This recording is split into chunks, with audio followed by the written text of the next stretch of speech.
নমস্কার বন্ধুরা, শাস্ত্র অন্বেষণ ইউটিউব চ্যানেলে আপনাদের সবাইকে স্বাগত।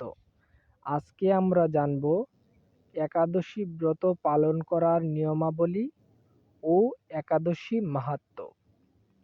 সামর্থ্য অনুযায়ী দশমীতে একাহার, একাদশীতে নিরাহার ও দ্বাদশীতে একাহার করিবে।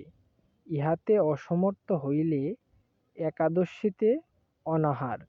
যদি ইহাতেও অসমর্থ হন, একাদশীতে পঞ্চরবিশস্য বর্জন করিবে। ফলমূলাদি অনুকল্প গ্রহণের বিধি আছে। একাদশীতে কিছু সবজি ফলমূলাদি গ্রহণ করতে পারেন।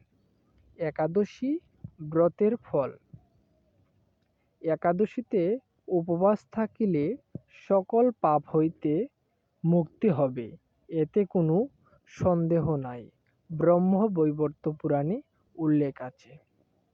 যমরাজ ব্রাহ্মণকে বললেন, হে ব্রাহ্মণ, যাদের পুত্র ও পৌত্র একাদশীতে ব্রত পালন করে, আমি শাসনকর্তা যম হয়েও বিশেষরূপে তাদের নিকট ভীত হই। যারা একাদশী ব্রত পরায়ণ, সেই মহাত্মার বলপূর্বক স্বীয় শতপুত্র উদ্ধার করেন পদ্মপুরাণ। একাদশীতে আহার করিলে মাতৃঘাতী, পিতৃঘাতী, ভ্রাতৃঘাতী ও গুরুহত্যা পাপী বলিয়া পরিণত হয়। সে ব্যক্তি বিষ্ণুধাম হইতে বিচ্যুত হইয়া পড়ে। স্কন্ধ পুরাণ। শাস্ত্রে ব্রহ্মঘাতী, সুরাপায়ী, তস্কর ও গুরুদ্বারগামীর নিষ্কৃতির বিধান কথিত আছে। কিন্তু একাদশীতে যে ব্যক্তি আহার করে, তাহার পরিণামার্থ প্রায়শ্চিত্তের কোনো বিধান নেই।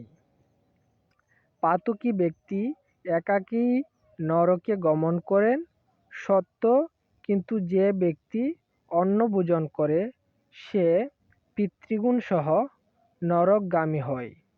ব্রহ্মহত্যা উৎকট পাপসমূহ এই হরিবাসর দিনে অন্যকে আশ্রয় করিয়া থাকে। প্রতি গ্রাসে পাপপুরুষ তাদের দেহে প্রবিষ্ট হয়। একাদশী ব্রত মাহাত্ম্য।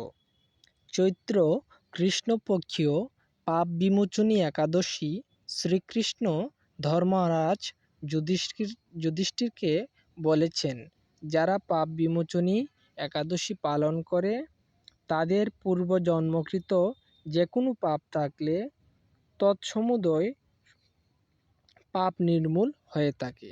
এই ব্রতকথা শ্রবণ কীর্তন ও মনকে সহস্রগু দানের ফল হয়।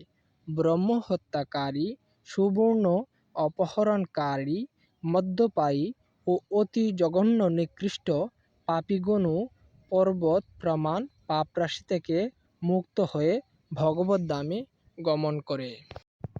তো বন্ধুরা, আরও অনেক একাদশী পালনের মাহাত্ম্য রয়েছে। তো ভিডিওটা আর বড় করব না। আপনাদের ভালো লাগলে অবশ্যই সাবস্ক্রাইব করে আমাদের পাশে থাকবেন। লাইক, কমেন্ট, শেয়ার করবেন। ধন্যবাদ।